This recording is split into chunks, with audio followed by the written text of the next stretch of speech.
Good morning everyone, or good afternoon, or good evening, depending where you are. Welcome to day 2 of Wild Writing in the Time of Corona, where I hope you enjoyed yesterday's video, and I hope that you got the idea of just writing a short poem a day through this little workshop. I'll just go over things in the same way as I did yesterday, and I hope that it'll all be clear to you. So, just to remind you, all you need to do this is maybe a pen and paper, maybe your phone. The notes section on my phone is wonderful for doing this. Maybe you want to do it on a computer.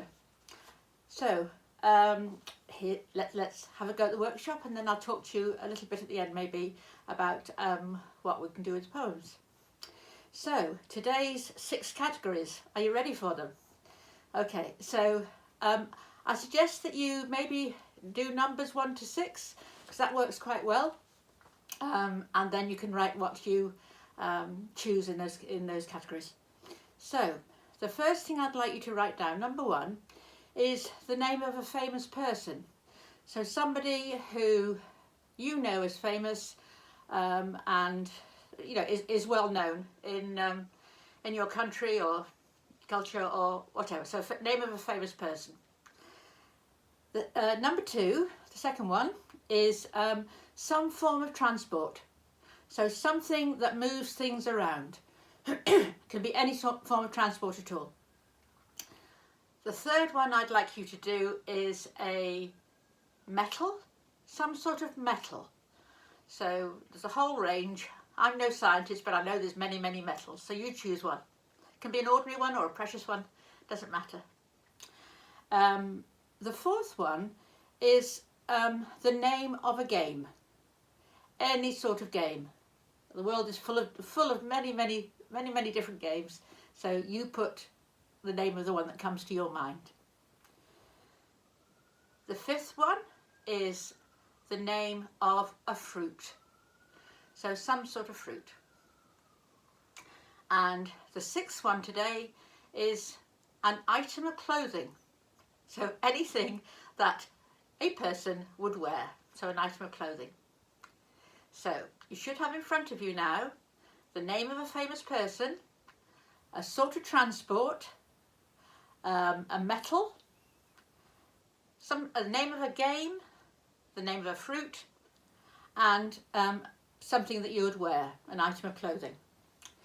And so just to remind you, in case you're seeing this for the first time, these 6 things in front of you are going to combine, if you can, into some sort of poem. Now, it doesn't matter what kind of connection you make, and it doesn't matter at all what kind of point of view you take in it. For example, if you've seen yesterday's video, you'll know that I was, one of my items was a farmer, and I chose to write about it not quite from the farmer's point of view, but almost. So you choose. That is entirely up to you. As we get further into these workshops, I'm going to develop this a little bit, but in the early stages I think it's a good idea for you to make all the choices. So with these 6 things, the minimum that I'm asking you to do is to write 4 lines. Now, yesterday I wrote, I think, about 6 lines. And one of the poems that I've seen that came from this had, I think, 5 lines. And the idea is to try and use at least 4 of the items on your list. So you might look at your list and think, oh yes, that will link to that and that will link to that. Ah, but I can't get that in. Now the process of all this happening is really, really quick. Our minds make such quick connections and take us into quite interesting places, quite magical places. And that's one of the reasons that I call this wild writing, because there's an uncertainty about the connections that we make. We just don't know we're going to make them. So when I say start, I'm going to suggest that what you do is you pause the video for 5 minutes. You obviously, if you haven't finished in 5 minutes, you can obviously keep going for longer.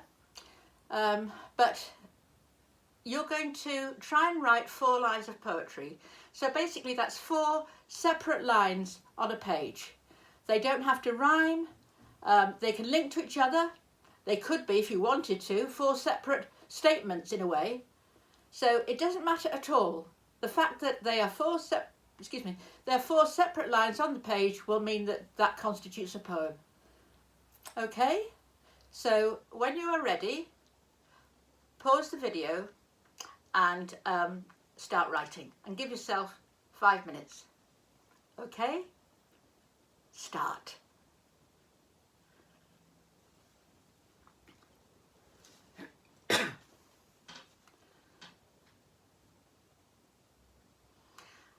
Right, so I'm hoping that you have in front of you something that is going to look like a poem. Don't worry if you haven't managed it. It's just fun to take part in this workshop anyway. You might have got one line. You might still be thinking, oh, I wish I could have got that in, or I could have tried that. Don't worry. Don't worry. This is all like a kind of sort of just to practice, really. All we can do is try to do it. So, with your you've written a poem, and at this point, as I said yesterday, one of the nice things to do is to share it, to share what you've done, and particularly if you're doing this with someone else, doing it with maybe a partner, somebody else who's in the house with you, or with people online, however you do it. The good thing is to tell people what your 6 things were, and then to read them the poem. Now, obviously this is difficult to do because we're online, and so I'm trying to find a way for people to share their poems as well as their items. And so far I have got a Facebook page which is called Wild Writing in the Time of Corona, and you can post on there.